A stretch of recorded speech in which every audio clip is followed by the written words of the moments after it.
First off, I want to thank Aggro Crab for supplying me with a code for another crab's treasure. And secondly, I want to apologize to Aggro Crab for not reviewing this game until now. From around January of last year until about October, I had stepped away from the channel to further my education, yada yada yada, but during that time, there were so many games that I had my eye on. If I needed to play them that badly, I took the time out of my schedule to play them, but most I had to simply put on hold until I had the proper time to put into them. Another Crab's Treasure was one such game, and I remember Aggro Crab had posted on Twitter asking content creators who wanted a review code to sound off. And me being the little fish in the big pond decided to throw my hat in the ring to see what would happen. Weeks went by and I never received an email, so I figured I would just pay for it like everyone else when the time came. No big deal. But then I was watching a Nitro Rad video, can't remember which one, but he says that he had a review code stuffed down in his spam folder. So I went directly to my spam folder and sure enough, there was a code for the game buried in there. Oh, I felt so bad. I asked for a code for this game, but I didn't want to spoil my first impressions or do something worse like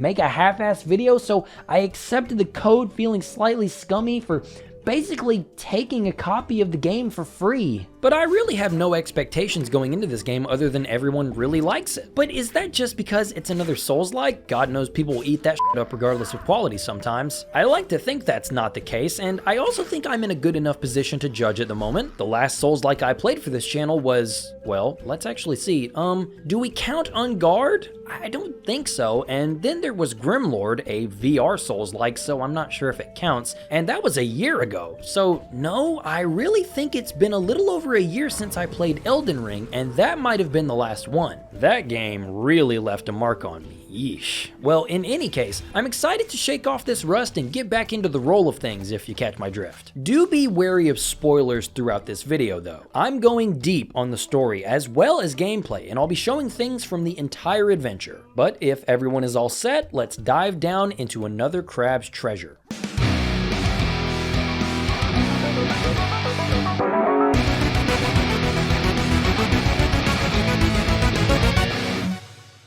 You ever have one of those days where absolutely nothing goes your way? Well, Krill here is having one of those. Big time. He was just chilling in his dingy shell when this jerk-off loan shark comes and knocks on his door. He informs our little crab that the new Duchess of Slacktide has recently acquired this tide pool, and thusly he has taxes that are overdue, meaning that if he fails to pay... Hold on, I've got some questions.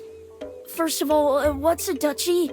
Also, taxes? Nervously, Krill tries to make sense of this whole situation, bargaining to keep his shell at any cost. But the shark will only accept trash as payment.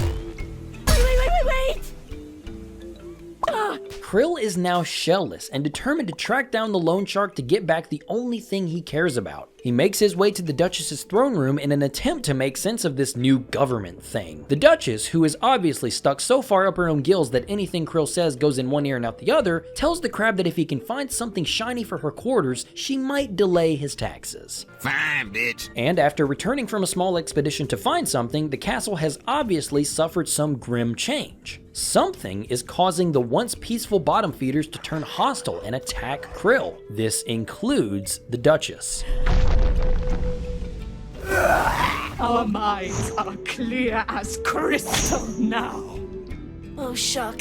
After the fight, the loan shark shows and taunts Krill into meeting him in the big city, New Carcinia. And it doesn't take long to come across his shell. This shrimp, Pronathan, who is obviously just the operator of that shark toy. Yeah, obviously it was a toy. It was so easy to tell. Name me one other shark that wears hats. I find it especially funny looking back because this shrimp, Pronathan, basically got an entire kingdom killed for nothing. Like, if he hadn't gone to Krill's home and taken his shell, Krill would not have left the tide pools, which means he would have never gone to Slacktide, which means he would have never killed the Duchess or anything like that. Yeah, the crazy sauce, the gunk, it probably would have led to everybody killing each other within the Duchess's kingdom, but it wouldn't have happened that quickly, that's for sure. Pronathan has blood on his hands.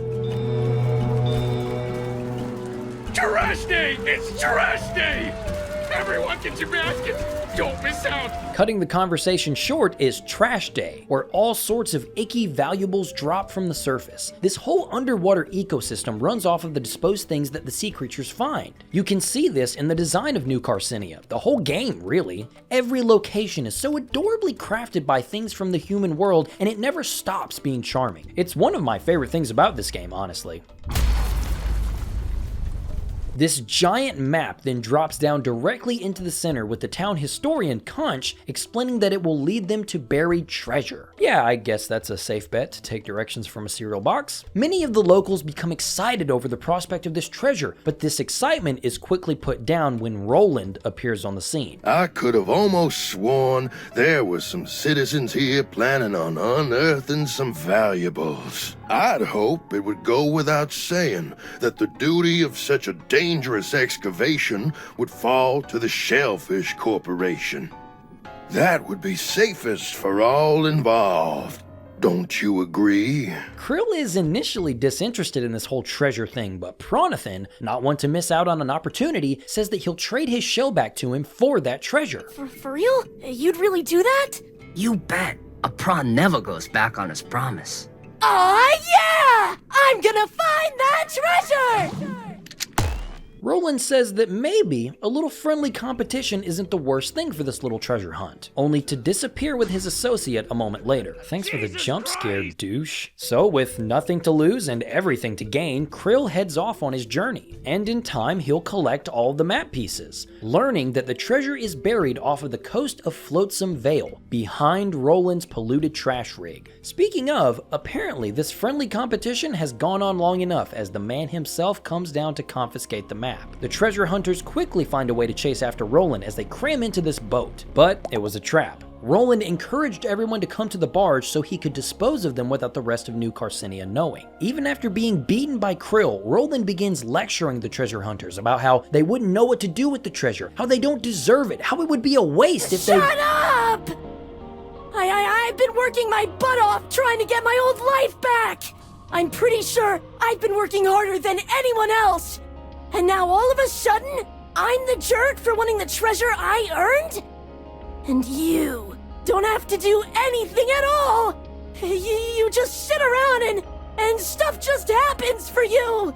It's not fair! It's all a bunch of bullshit! Krill then attacks Roland once again, except this time the weight shifts and capsizes the boat, sending the entire barge into this dark ravine. By this point in the story, it's been pretty obvious that Krill is a loner. We get a small flashback showing how Krill's shell was damaged long ago. He and this shell have been through a lot. We might not fully understand why he loves it so much, but it makes sense that he does. He also makes it pretty clear that he doesn't like other people. New Carcinia gives him anxiety because of the dense population. He doesn't like to meet new NPCs because they don't actually talk to him. They just spout out information if they aren't outright hostile. He is terminally introverted, if that makes sense. It wouldn't actually kill him, but he would probably rather die than deal with all this. In a way, this all easily makes Krill one of the most relatable protagonists I've seen from a game, Souls-like or otherwise. All he wants is to get his shell back at any cost so he can go back to his old life of just staying inside where he can ignore the outside world. Even whenever it comes to the other treasure hunters you periodically run into throughout the journey, he never becomes close to any of them. It's like he's just tolerating them all to get what he wants. Conch meets the NPC criteria pretty nicely. He is always just explaining stuff, acting as an exposition dump instead of a character. Nema is the exception, a kind, motherly character who sees the city's days are numbered. The treasure is her way to make it all better for her two kids, and along the way, she does look out for Krill, even if Krill doesn't often bite. Firth, however, is everything that Krill is desperately trying to not be. A self-proclaimed small business owner who's only in the game to increase his own status. He is obsessed with constantly stepping on the little guy to get ahead. The only reason he's interested in teaming up with the other treasure hunters is because he knows he can't make it without them. You can tell he thinks he's above them even if he doesn't do any of the heavy lifting. He's actually more than happy to let Krill do the dirty work while he stands back and pretends to be the strategist. He's so obsessed with wealth and status that he actually looks up to Roland. This plays into a character moment where he realizes that Roland maybe doesn't have the best interest of his employees at heart. Oh, really? Seeing how the workers in Flotsam Vale are treated causes him to develop some empathy. When they're all headed to the barge, this is on full display. Everyone starts rattling off what they would do with the treasure. Firth, having turned over a new leaf, is going to donate it to sea urchins or something. Conch is going to renovate his museum to spread knowledge, and Nima wants to save her bar and make her kids' lives easier. They all really become a unit on this ride, with Firth even suggesting they all split it so all of their dreams can come true. But when they ask Krill what he thinks, he says he needs it all. He can't share any of it. Everyone asks what's so special about this shell, and all he can say is that it's his. It represents a time when everything made sense, a life he had control over. Nima then kinda jumps down Krill's throat, scolding him for not realizing that things might have been normal for him up until recently, but the rest of the ocean has been rough since the beginning. But then Firth jumps to Krill's aid, saying that it's his life to do what he wants to do with it. And man, it's so relatable. The plight of someone who wants no part in something that is way bigger than they are is so f***ing relatable right now. Nima has a line where earlier you reach Roland's Shellfish Corp Company town. It's the typical toxic swamp level, so it looks awful with sludge and monsters everywhere. But Krill comments on how he thought Roland was good at business, and Nima says, yeah, he is. This is just what good business looks like. Again, it's as subtle as a pillowcase of bricks to the head, but it sends the message. This game has a great message up until, well, let's get into that. After the barge sinks, Krill wakes up to an infinite black void. He walks and eventually finds Firth. There you are. Do you know what happened to the others? Oh, now you care about the others, is that right? They can get boiled for all I care, and as a matter of fact, so can you! Seeing as this pile of paper is worthless, the treasure hunt was a huge waste of time, and Swab's small business owner Firth is done with all of this. So what do we do now? You want my advice? Go find whatever the apex predator is down here, and jump in their mouth!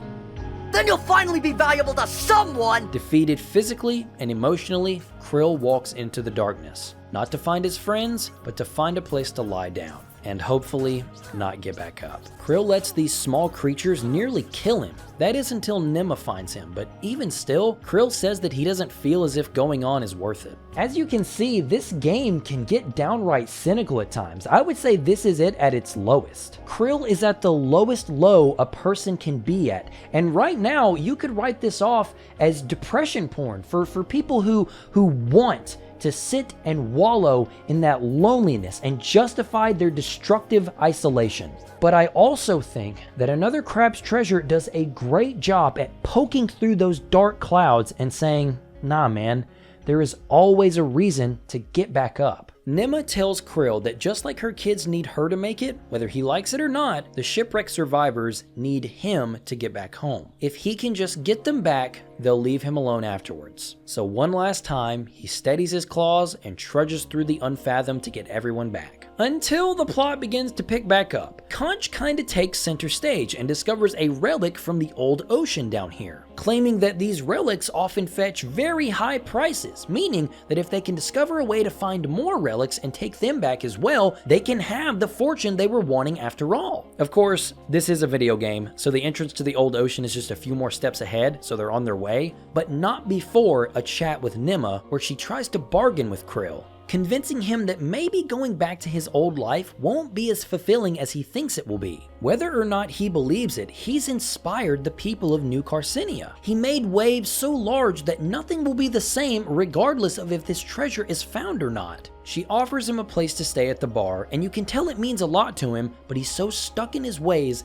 he goes back with Conch to see it through. And this is where this new MacGuffin is introduced with a little over 2 hours left in the game. The Perfect Whirl, a magical artifact that was said to be so powerful that it led to the downfall of the Old Ocean and its king. So anyway, they go on ahead. Turns out Conch is from the Old Ocean and was trying to stop things from turning out that way again. They find the Perfect Whirl, but this side character Chitin comes back and surprise kills Conch, but she's actually being controlled by this evil jellyfish thing. And man, I never understood the point of this. I think the game has been trying to plant this seed where something was trying to control Krill since the barge crash. He sporadically started hearing this voice convincing him that the apocalypse is coming, but it was always just this distant, disembodied voice, borderline trauma trauma dumping on Krill, it never felt like any kind of tangible threat. And there are some conversations with it that you can just skip. This thing is what made Chitin kill Conch. How tragic. But now that's brushed aside by the real final antagonist, Firth, who made it down here somehow and steals the perfect world to become god of the ocean. Krill then chases after him to get the shell to save Chitin. No need to get angered, pal. You're only gonna get yourself hurt. I'm not! I am getting angry, aren't I? I think maybe I've been angry the whole time. Ever since I left the tide pool. I never wanted to be. Everyone else seems angry all the time. I didn't want to be like that. But I can't help it. Not when people like you always get everything you want, and other people get hurt for it. It's not fair! Krill finally starts fighting for the right reasons, gaining the upper hand and the world, using that anger to finish this fight like a battle from My Hero Academia. And what better way to start than to beat up a selfish, greedy, muscle shocker like you! Wait!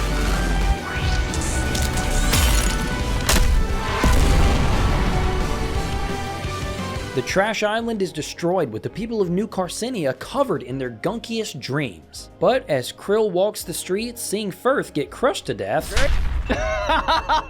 he and Nema reconcile, and Pronathan still won't give his shell back? After all this time, all this effort, he can't...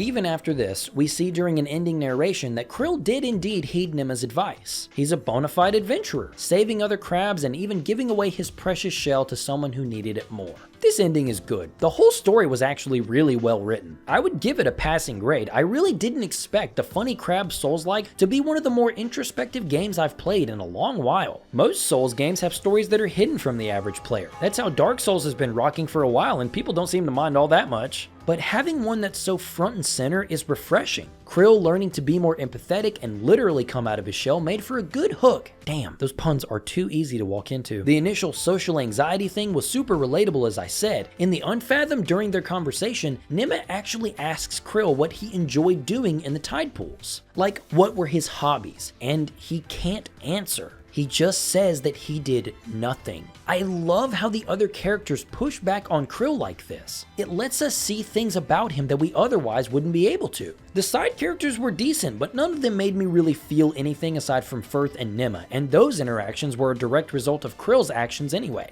And it makes the ending feel kinda duct taped together too, in a way. After Roland was unceremoniously killed by Inkerton, it felt like the game was kinda throwing spaghetti at the wall for the story. The game was still great, as we will discuss in a minute, but it felt like a lot of these areas had been built and then the story had to justify why we were coming down here. Conch being a member of the Old Ocean makes sense, I can buy that, but the whole thing with the evil jellyfish still doesn't sit right with me. Like, why did this need to be a thing? To justify why we see some sea creatures go nuts? Well, I thought the gunk was the answer to that question. This just confused me more than anything. It would have made more sense if this thing was exclusively trying to protect the perfect world, but that's not the case. The Old King did that. The whole chitin being brainwashed and killing Conch only for Firth to come down and steal the magic shell felt pretty slapped together. It didn't kill the story for me. I think they did a fantastic job with characterization for the whole cast up until that last point. I just wish someone else or something else had been the last fight, or have Firth's transformation into magical ocean god build more smoothly. There was one line where Conch slips up before the elevator ride down to the Old Ocean where I thought he foreshadowed his reveal as the Old King. He would then end up trying to take the world from Krill and rebuild his fallen kingdom, but that wasn't the case. I would have bought it though. This game has something that the Souls games do not. It's funny as f***.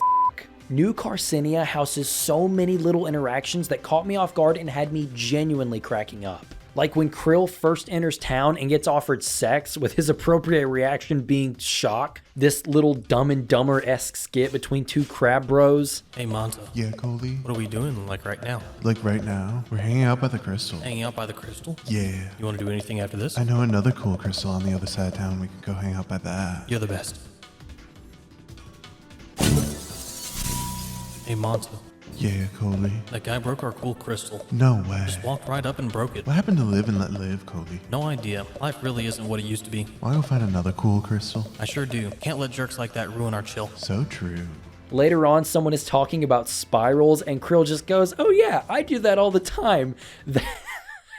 That caught me off guard way more than I expected it to. The amount of legally distinct products in the game that are ocean puns disguised as product names is wild. How about an uncrustworthy sandwich, or a Duracell battery, or the creme de la creme, a legal brick? There are way too many to name, but they constantly had me cracking a smile. I touched on it up there, but the visual creativity on display is fantastic. And it's also just a really good looking game in general. Everything is so colorful and beautifully cartoony. This also leans into the story being as punchy owed to the way it's presented. Of course, the fully animated and voice acted cutscenes are my favorite, which the acting is really good too. I wasn't familiar with Zooey LaFoe before this game, but they put in an amazing performance as Krill. He sounds adorable and shy, but his emotional outbursts are always delivered with such sincerity. I am familiar with Michael Reeves though. The guy is a famous YouTuber, and I'm pretty sure an actual genius. Well, he can program robots to do stuff. Mostly heard him for arbitrary reasons now that I think about it.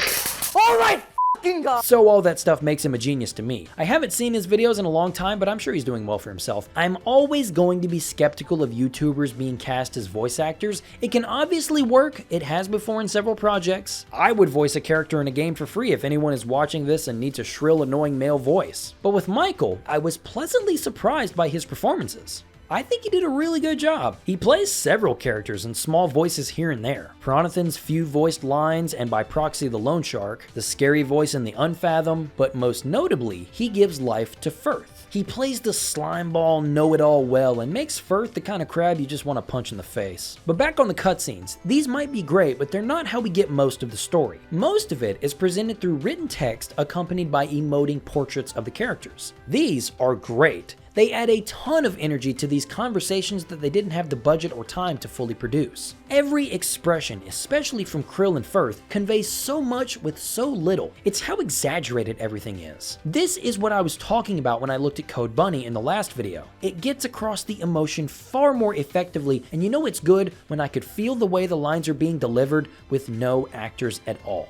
Speaking on the world's visuals, we've got New Carcinia in all of its fish tank diorama glory, Flotsam Vale and the smoggy sludge-covered surfaces sell how far gone Roland is, that his empire is this damaging. The Unfathom is so expansive. Going down to the second level and witnessing those towering crab monsters in the distance was so sick. And everything in the old ocean was giving me all the best vibes from Farum Azula. I actually got a lot of Elden Ring specifically when going through this game. It was obviously somewhat intentional with the large open space being called the Sands Between, but I was more so talking about finding 2 whole extra maps after I thought the game was about to end. Music was great overall too. Everyone went crazy for Polluted Platoon Pathfinder when the game came out, but for good reason. This shit is bumping.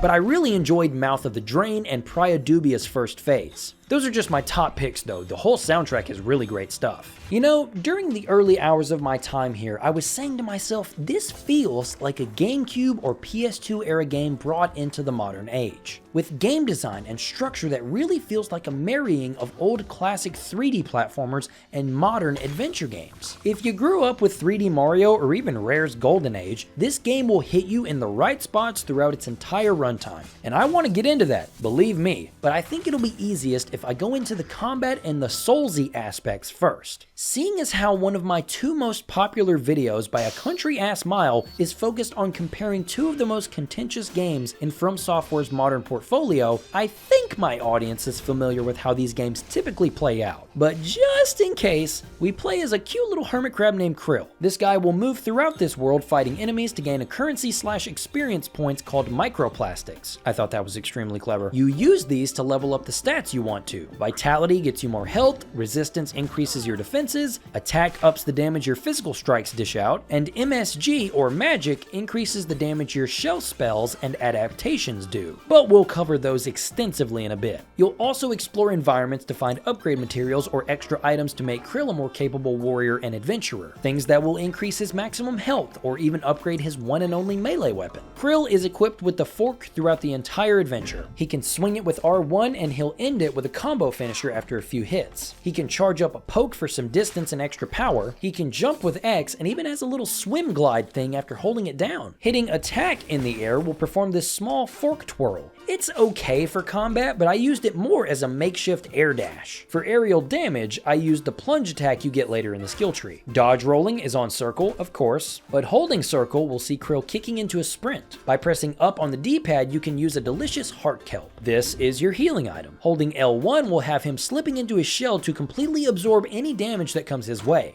And after some upgrades, you can even parry enemy attacks. Instead of hitting the input as the attack hits Krill, you need to come out of the shell to bounce the attack back. It took a minute to get used to this, but then I realized it's exactly like the parry from Smash Ultimate, and I love parrying in that game. But this is a great moveset. I love this new wave of Souls-likes that cater to fans all across the spectrum of From Software. If you want to play this game like a dodge and dash happy Quickster Bloodborne style, you're covered with an unlockable backdash and critical strike on staggered enemies. But if you also want to play like the Sekiro brain-rotted slug that you are, the game is set up for that too. Another tool that's introduced is the hook. It is a glorious grappling hook, so it's got my stamp of approval already. Its main use is to traverse the world, but with the right upgrades, it can be used on enemies too. If you hook an enemy and succeed this little fishing minigame, you'll pull the enemy close to you as well as fill their balance meter a great deal. But if you want to get in the enemy's face, you can aim the hook with L2 and then press R1 to launch into them, dealing great damage. Does anyone remember that grappling hook attack you could do in the campaign of Halo Infinite? It reminded me of that. But the shells also have a greater purpose. While sprinting, if you press L1, Krill will hide in the shell and begin rolling on the ground. If you can head downhill, then you'll even pick up speed until you reach this state where running into an enemy will deal damage and set you up for a follow-up. This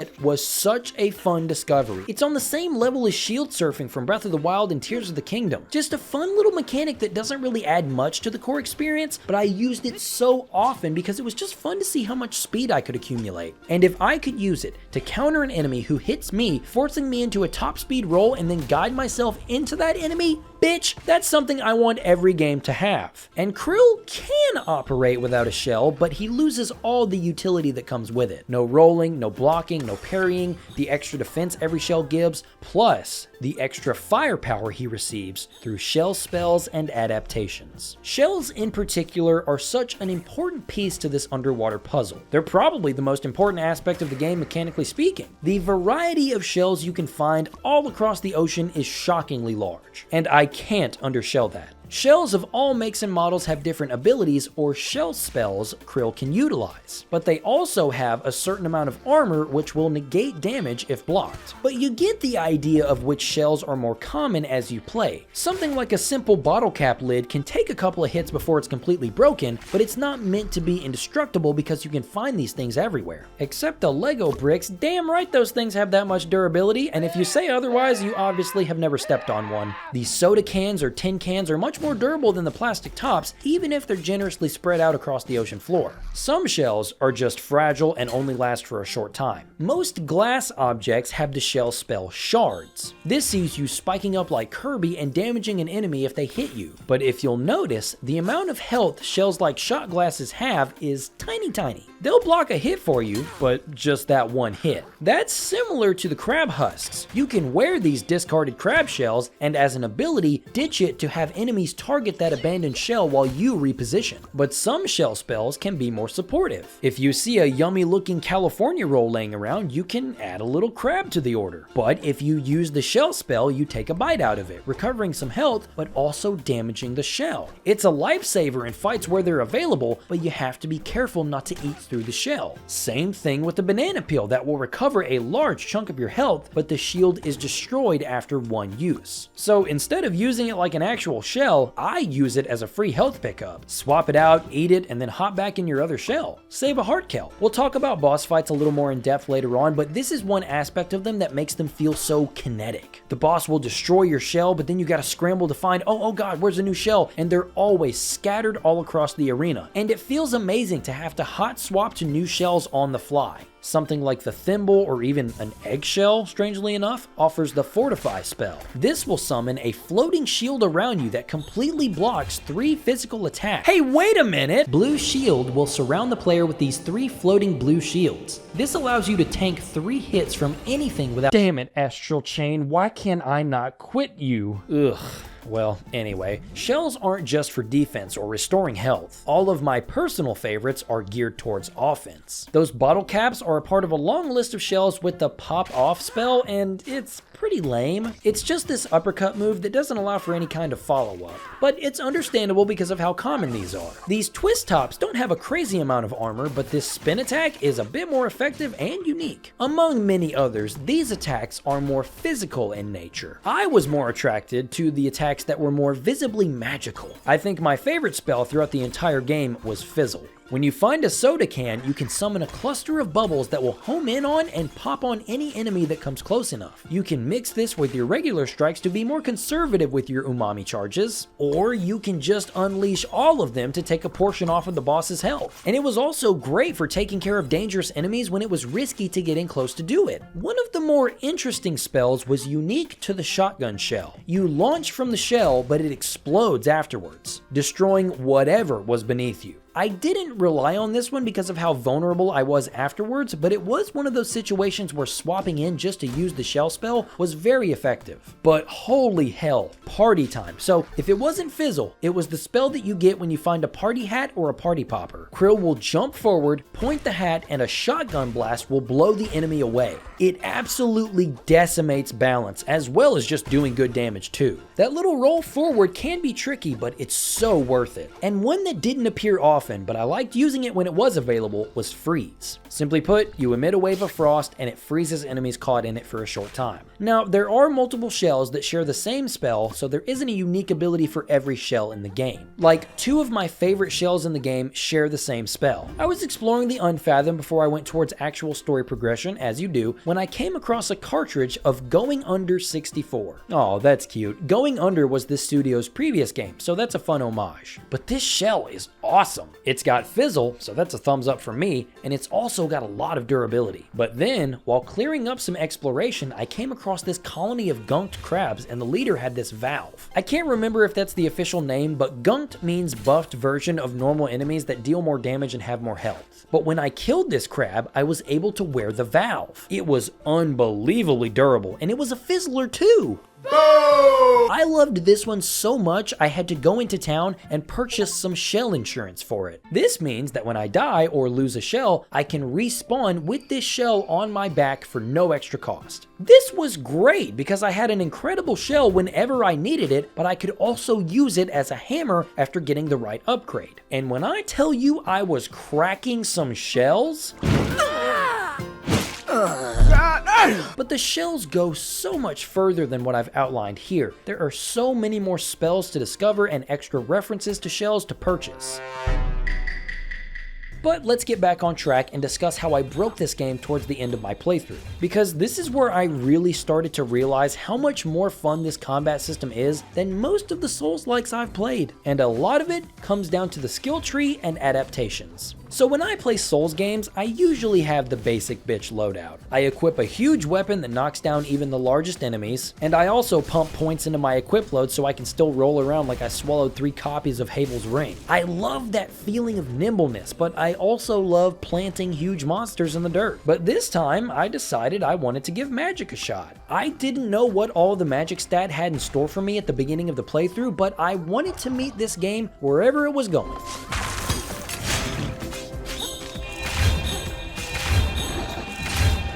Okay, yep, it's broken here too. Magic in Souls games, especially Dark Souls 1, has a reputation of being pretty busted. So another Crab's Treasure being in line with this just makes sense, I suppose. When exploring the world, you can find these umami crystals everywhere. If you shatter them, you'll get a generous payout of these umami points. You're also rewarded with these points after clearing a boss fight and beating gunked enemies. This skill tree is one of the places these umami points can be spent. The skills closer to the start of the tree are things like the parry and the riposte attack that you can execute after a parry. It's also how you can unlock things like the aerial slam and the sprinting attack and all the extra grappling hook maneuvers. The different branches of the tree have different names too. The more physical based skills are down the path of the predator, but the stuff that made my magic build dangerous is down the path of the hermit. Throughout the entire left side of the tree, as small upgrades in between the large upgrades, you'll gain +5 to your MSG stat. These are all huge because that's extra damage. And then the only other one that really matters, no joke, is called Circle of Life. This gives you a free umami charge after defeating an enemy with an umami based attack. And since I put so many levels into magic and I did thorough exploration and found a lot of old worlds that grant a permanent umami charge, I was able to pretty much spam my adaptations. Let's finally cover those. Adaptations are special hard-hitting magic attacks you accumulate as you play. Most are variations on boss attacks that you get for beating them, with a few acquired through other means. Royal Wave is a wide-reaching claw swipe obtained after beating the Duchess. This was easily my most used adaptation, if not my most used attack in general. The ridiculous amount of range this thing has is only matched by the freight train level damage it does to the enemies. After getting so many umami charges, a lot of fights just consist of me using this move back to back because it has virtually no end lag animation. It's spammable, and if I was low on charges and I saw a cluster of small enemies, all I saw was a sign that said, "Free umami charges, come kill us." You can also upgrade the adaptations with the umami crystals, so I would always drop what I was doing to warp back to the NPC that upgrades them to max out my new power.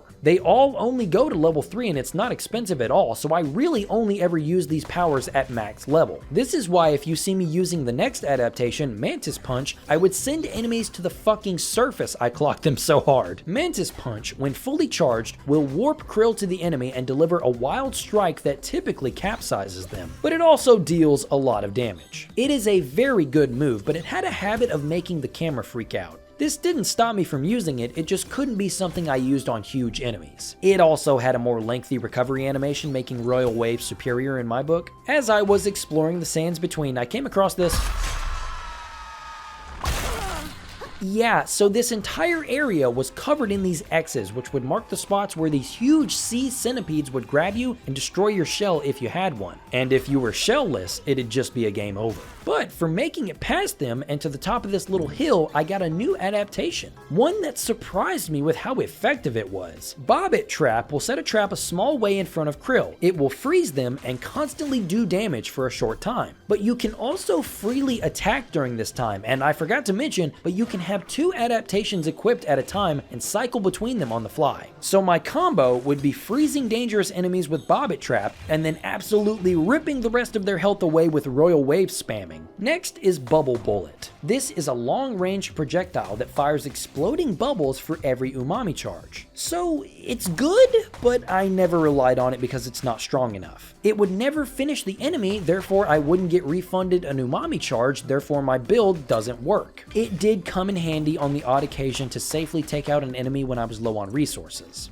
For beating the big boss in the Unfathom, I got the Snail Sanctum. Using an umami charge, I can summon a shell made of pure umami. It has great stats and it can use the shell spell Twinkle, which fires a magical projectile. It's kinda underwhelming, not gonna lie, and I also don't think it's worth wasting an umami charge on a good shell when I can have shell insurance give me copies of amazing rare shells for free. Thought I would like it more, but nah, not my bag. Next, so it was the funniest thing. I was exploring the city close to the endgame, trying to clean up side content when I just started talking to this sea urchin in town. He and Krill had a surprisingly emotional conversation about how he can't be hugged, but as the player, I kept running into him, which just kept triggering new dialogue. And eventually, it gets to the point where they're both shouting. Krill is yelling about how he won't give up on showing him physical affection. I'm disappointed in myself for how much I cracked up during this whole exchange, but eventually, he repays the kindness by granting the Urchin Toss adaptation. This throws a spiked ball that will stick to an enemy and then explode a short time later. This one is okay. It's good at disrupting enemies in precarious positions, but it wouldn't be my first choice. I think the gun accomplishes this with more accuracy. Plus, I think the last adaptation I got covers the attack from a distance category too. For beating Roland's power source, this giant electric eel, you can summon her spirit to bully an enemy for a short while. It just shocks the enemy and flies around while doing damage and potentially stunning them. I didn't use this one a whole lot because I had my Bobbit and Claw combo by this point, but it seemed really effective when I did pull it out. Combat, especially by the end of the adventure, was ridiculously fun.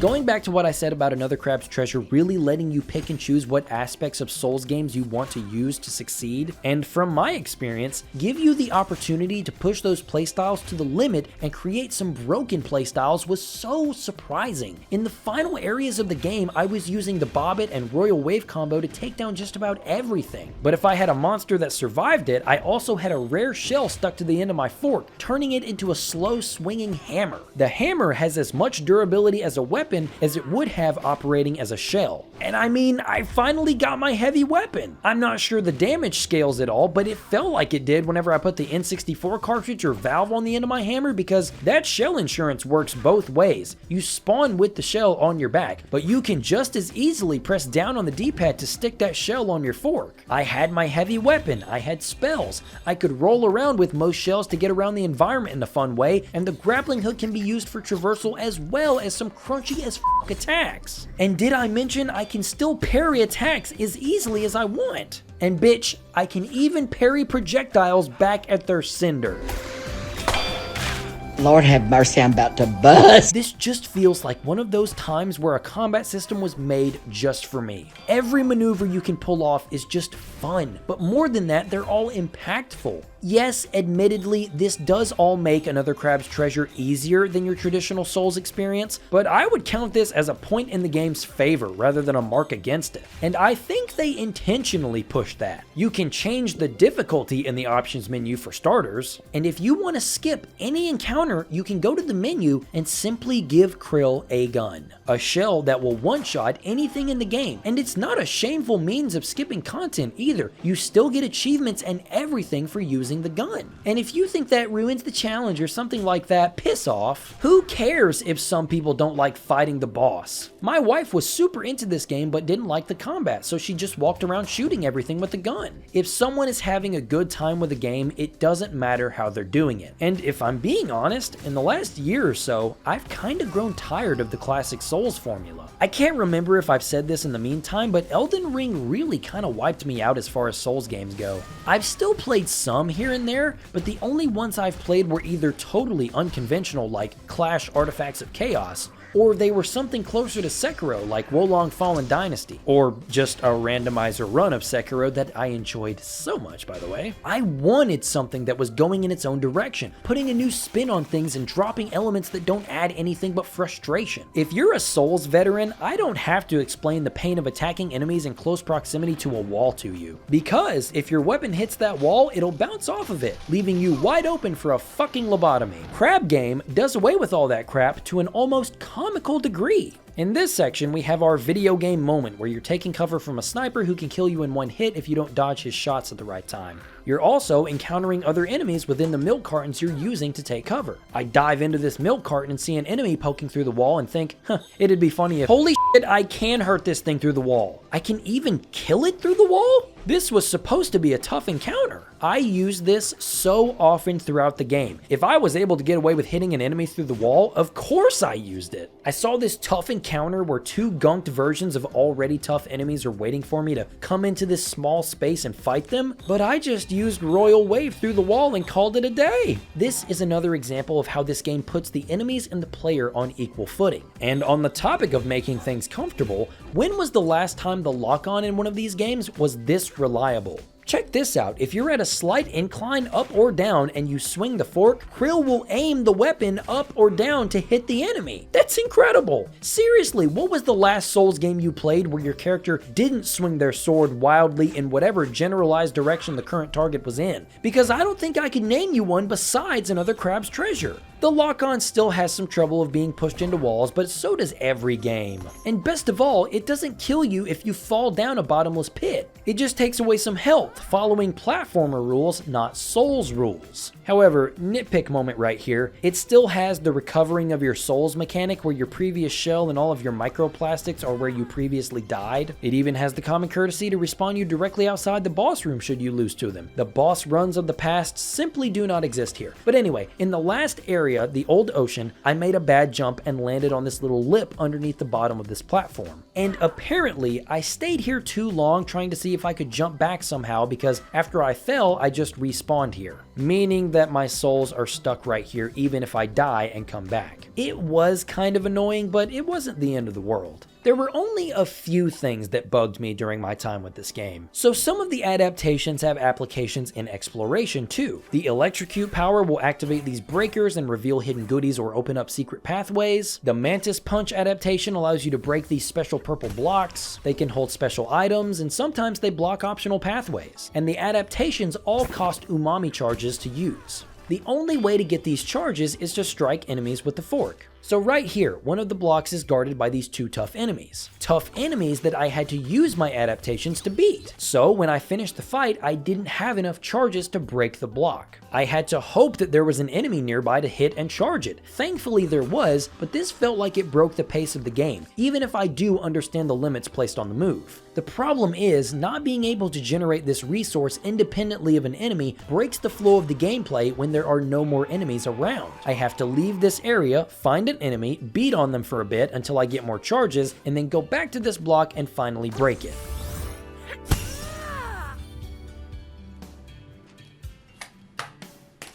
Or the mantis punch could bug the f out and waste that charge. This actually happened more than one time. Not the hilarious crab launch, but the mantis punch not breaking the blocks, forcing me to go scramble to get another charge. This example was the worst of it though. Most blocks or electric switches have an umami current near them, which completely refill Krill's umami when he stands in them. It's just those few times that it does happen are pretty annoying. But besides that, honestly, the platforming was just as good, if not better, than the combat on occasion. It started off pretty light on the platforming altogether at the beginning of the game in the shallows, but then when the castle gets destroyed by the gunk, it gets a little more interesting to traverse. The forest has some good sections too. I never did figure out how to get up to this treehouse of cards, but then we get to Flotsam Vale and the platforming ramps up significantly. I got Mario Sunshine vibes a lot when playing this game, which I suppose is inevitable when the themes are so similar, but this whole level felt like a more dangerous Rico Harbor. The net climbing everywhere, the tight walking on girders to get extra collectibles, and again, I love the creativity of the world design here. Jumping through suspended propane tanks while trying not to get murdered by delusional crabs would make Hank Hill so proud. I also loved the magnetism gimmick that's introduced here. These powerful magnets will pick up anything metal. This includes several of your shells. So you have to use these shells to take things like batteries and spark plugs across these huge structures. And then you even find a few extra instances of this in the open world after you unlock the electrocute power. Then there was the pure platforming challenge of the Dark Star rig. If the rest of the game was sunshine, this one level was galaxy. Timing the right moment to safely progress through the hazards, putting that hook to good use, delicious. And the last standout to me was the Old Ocean. It had some of the only other pure platforming moments, and these were so memorable. Using these shaving cream cans to ride timed clouds through these obstacle courses, activating these faucets that started a timer, which means you have to hurry up to the top of the castle to scuttle up to an even higher level. I think the Old Ocean was probably my favorite area in the game. Again, I loved the gameplay of the Unfathom and the Old Ocean, but I don't think these areas did the story any favors.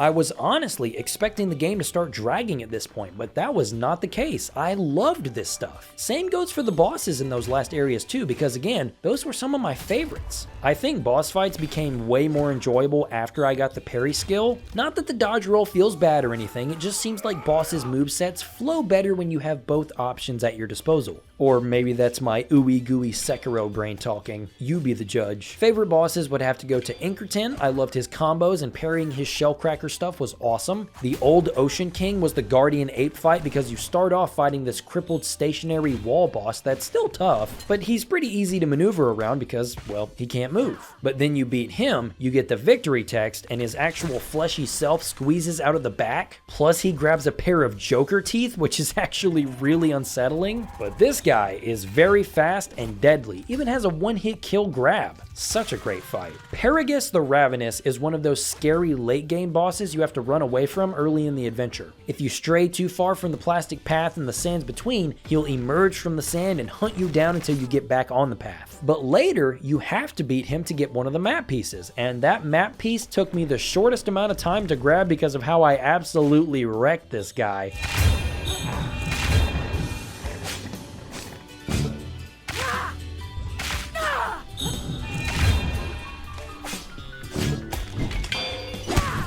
I'm glad I got to see his cool moves earlier because he didn't last long in our last fight. The Grove Keeper was also a good fight, but I didn't like his blue crushing attack. This is where you get the Mantis Punch adaptation from. This is him using the move on you, but I could never get the dodge timing right on this move. And it felt a little buggy to me too. Like even when I dodged it, I would get sent backwards like it hit me even though I didn't take the damage. It was weird. Even when I beat him, I didn't feel comfortable that I could consistently dodge that move. I will say, this was before my magic build started building, so the only way I could actually get past this dude was to plant my crab legs in the sand and get good. Learning that after I parry his flurry move, he would always come at me with one more attack and I had to be ready for it, it was rewarding in that sense. It was kinda how all of the bosses before the Grove Keeper went too. The Intimidation Crab was tough, but I eventually got him. It was one of my favorite visual gags in the game, seeing this guy split the chopsticks unevenly and then use them as a weapon. I enjoyed the weird puppet fight with Priya Dubia. Using the grappling hook to jump up and hit her when she's still using attacks was awesome, but I wasn't crazy about the second phase being a war of attrition. I didn't understand that there was no way to hurt her until I had already lost once. It wasn't bad, just not my favorite.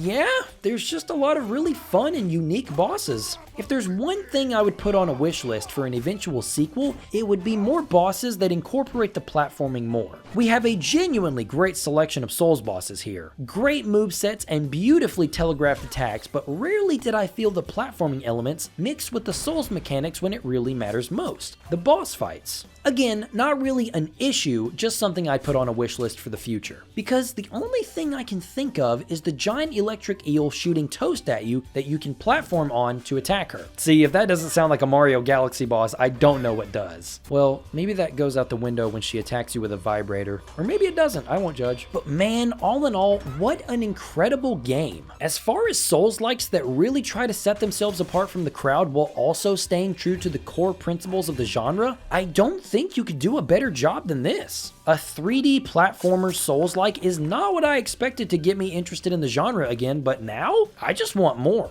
I can only hope that the fine folks at Aggro Crab are hard at work on a sequel, or at least just another really fun game. I might have to go back and try Going Under. This studio has a new fan after this, and if you're like me and haven't been interested in a Souls-like in a while, but haven't written them off completely, do yourself a favor and play another Crab's Treasure. It deserves your time more than most of its competition if you ask me. And the best part of the deal, It's on Game Pass as of this video's upload. You can play it for free if you have Game Pass. That is the absolute best excuse. The beginning is a little slow, but as soon as you start unlocking those extra abilities like the parry and the extra grappling hook abilities, it becomes such a joy to play. The story is also great too. Even though I didn't love the ending, maybe you can see something that I didn't. I just hope you find some time to give it a shot. Next time we meet, since I'm still in a Soulsy mood, I think I'm going to look at some more for the next few videos. I am still looking forward to starting my Dragon Quest retrospective soon, but I've got some games I want to check out before that. If you want to stay up to date with me and this channel, I encourage you to use the link in the description to check out the Command Prompt Gaming Community Discord server. We chatted up about all kinds of stuff in there, plus that's where I post most of my updates. And if you're interested in exclusive reviews, an ad-free and uncensored version of my videos, including this one, check out the description for a link to my Patreon. You can receive all of that and more, as well as a shout out in my videos like $10 supporter White Ghost 117. As always, thank you so much, man. I can't wait to play Hyper Light Breaker with you. I hope the audience is excited for that one too. But anyway, I appreciate you for watching. So thanks for stopping by and have a great day.